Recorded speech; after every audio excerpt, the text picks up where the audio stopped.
What's up, everybody? Relly here from E&J Cap.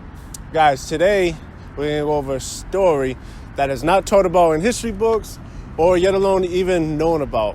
It is Black Wall Street. It's probably one of the worst acts of cruelty that has taken on the U.S. soil. In the early 1700s, mostly natives lived in Oklahoma. At this time, the U.S. acquired that land through the Louisiana Purchase of 1803. Everybody's familiar with the Removal Indian Act of 1836. This was forcing Indians to the new Indian Territory. So that was in Oklahoma, parts of Oklahoma. By 1837, civilized tribes had already mostly settled in Oklahoma. That's said to be about 80,000 natives that are located in Oklahoma now. Now, for those who, with the Indian Removal Act 1836, also was called the Trail of Tears, where they had to remove everything.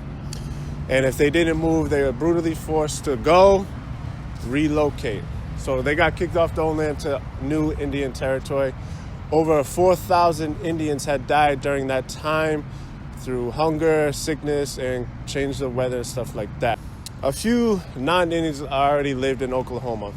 In order for some new settlers, white settlers, to even come into Oklahoma territory, they had to have permission from the natives if they could wish to even live there.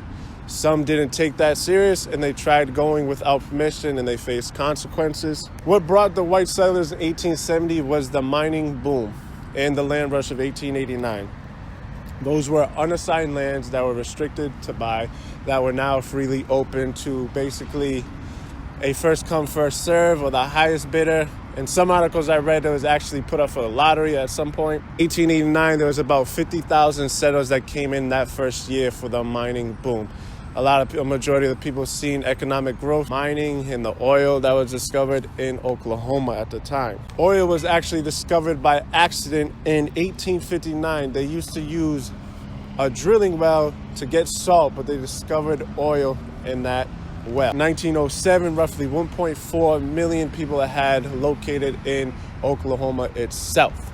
Black settlers began to move to the Old South, from the Old South to Oklahoma to prosper in the booming that has happened in Oklahoma. They've seen the opportunities that they could achieve if they lived in Oklahoma. Came for the land rush. Like I said, the land rush was unrestricted area that was now freely open to settlers to come in and buy. Majority of the Africans that relocated to Oklahoma actually could trace ancestry back to Oklahoma for the natives. Another crazy part about this is that some of the natives actually owned African slaves. I just find it bizarre because when I look at Indian and Black, I kind of see like the same bloodline. They thinking they could get away from segregation, discrimination of everything what they had to deal with in former states.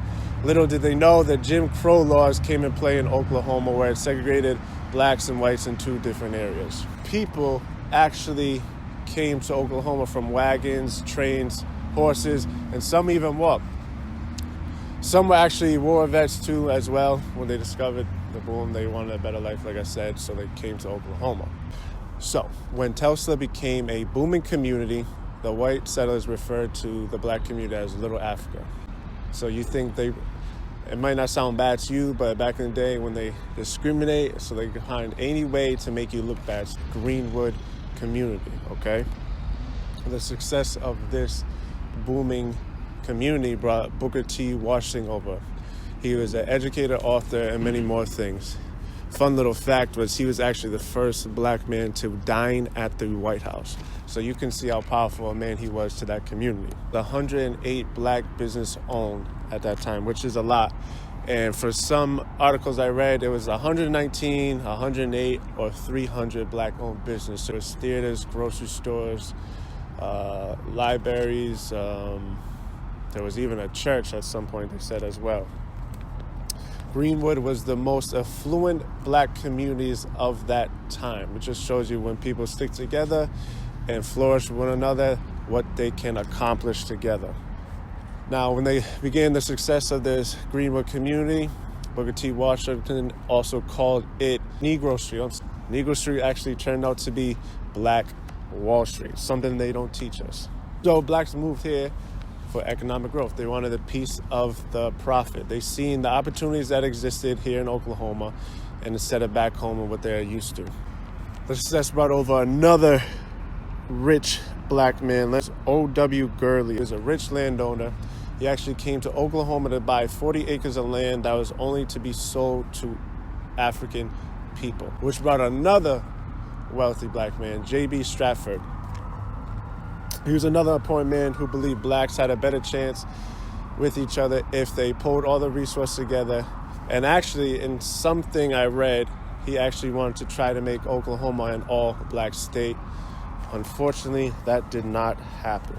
His life was unfortunately lived short because his leadership in creating a self-sustaining community, and whites did not like that. So during that riot that happened in Oklahoma, they actually said he was lynched. Blacks weren't even allowed to purchase anything in white areas. So that's why J.B. Stratford believed in, and all the other rich, wealthy people believed in, that if everybody pooled their sources together, they would have a better chance of growing. And that's what they did. Most of the black community was pretty much wealthy at that time. The Jim Crow laws were so cruel that they had lynching and whipping parties for entertainment purposes. Imagine seeing a young kid getting hung for entertainment purposes. It just shows you how cruel the world can be towards someone with a different skin color. The Jim Crow laws made sure that blacks couldn't inhibit mobility, social status, or even wealth. But guess what? They ended up conquering more than you know. In Greenwood, like I said, how they pulled all the resources together, only supported black people in the community. It was said that money that they spent didn't leave the community for years. They did it on their own with the businesses they built. Greenwood community became a very successful place. They had doctors, real estate, they had attorneys, all kinds of businesses there. The white settlers of that area hated the fact to see black people flourish in any type of wealth or economic boom. They felt like they didn't deserve any of what they were reaping. It was said that white people would actually go into the black community and see their houses and their businesses. And in one case, I've seen a quote say, "How dare he have a grand piano in his house and I don't have that? What makes them think they deserve types of riches like that?" And this is where it all starts to take place. The riot happens. Listen, it's not a riot. It's more of a massacre because of what they were doing to the black people. I'm going to get into that. It all started May 31st, 1921, and ended June 1st, 1921. It all began with a 19-year-old black shoe shiner named Dick Rowland. He actually worked outside the Drexel building, which was restricted to black people where they weren't allowed to go in or nothing. But he actually had permission to use the bathroom and to get water when needed. So Rowland enters into the Drexel building where 17-year-old Sarah Page worked as an elevator operator. There was speculation saying they were actually lovers. Nobody really knows the backstory of it. As Rowland enters the elevator door closed and they hear a scream come from there. There's actually a secretary that's working in the Drexel building at the time. Note that most of the stores in that building were closed due to a holiday, so they found it weird that those two were working at the same time. So that's why there's speculation that they might have been lovers. So the secretary hears the scream come from the elevator door. She sees Rowland run. So she notifies the authorities. Authorities come and Sarah Page looks distressed. There actually is speculation of either rape or assault. Most of the articles I read just said assault, so we're going to stick with that story. Rowland wanders back to Greenwood community where a black patrol officer actually finds him and detains him to bring him back. That black patrol officer's name was Henry C. Pack, okay? They must have known Rowland because many of the people that knew Rowland wouldn't have thought of him to do such an act towards any white people. There's actually a newspaper that hit that street that afternoon titling "Nab That Negro." They wanted Rowland lynched. So there's said to be 100 white people at the townhouse or wherever it was kept. We got a phone call where they heard that Rowland's life was being threatened, so they took that very seriously. So they actually brought Rowland to the third floor of the building where they cut all the elevator shafts so nobody could hit to the top floor. There was a mob outside the building demanding that Rowland be handed over to them so they could lynch him. So this is where They find out there's black armed men in the building. So the white mob comes back, go back to their houses, grab their guns or whatever they can. And now it's said to be over 1,000 white men at that place. So these two white men wrestled over a gun because they seen the black armed men. They asked him, what are you going to use that gun for? And the black officer said, I'll use it if I have to. And he didn't like that. The name of the person that was reaching for the gun was named E.S. McQueen. Confronted him about the gun. Scruffle said there were shots fired or someone was shot. The person who shot was Walter Daggs, an oil company manager. So those shots send immediate reaction towards the crowd. In that 2-minute toll, around 10 white men lay dead and 2 black men died. That's when the whites started to break into sporting goods stores and stealing the guns and the ammunition and burning the buildings down. So as soon as they get into the Greenwood community, they're looting up everything, stealing, burning down everything. Nothing was there at that time after that. Dr. Jackson, he was a 40-year-old surgeon that was killed in cold blood. John Oplefent, if I said that correct. He noticed that there was a group of white men that surrounded Dr. Jackson. He said Dr. Jackson surrendered while walking towards the group saying, I want to go with you. One shot him, fell to the ground, and another one shot him, killing him with the second shot. Imagine seeing that innocent person giving up and you just shoot him cold blood. 35 blocks had burned down in Greenwood community, leaving 10,000 homeless, living in tents for about a year or two. 1,256 houses were burned down, 215 looted businesses. And then later during dawn of the day, around 9:15 or so, the National Guard decides to come after everything is already basically burned down to ashes. They declared martial law around 10 o'clock. There's about 6,000 black people that were detained in the detention area. They only were there for a few days because some lived in the house of their owners. They were line cooks or maybe just servants. So they actually had to vouch for them to get out. What I find the messed up part about it is they actually had to clean up the aftermath of what the white settlers did to the Greenwood community. 27 cases that were brought up. None got charged with murder or destruction of property, and none of it actually got paid through from the white settlers. So they got away scotch clean. Unfortunately, the black people that lived in Greenwood, like I said, had to live in tents for a year or something. Their black businesses that were owned were now shuttered, and some actually couldn't be brought back. Now, luckily, they started rebuilding immediately thanks to Red Cross, NAACP, National Advanced of Colored People.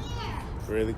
The white people actually had to vouch for the blacks that were locked up so they could get back to work. In order for the black people to get back to work, now they had to wear tags that would have to be signed, and if they weren't signed, they would go back to the detention area.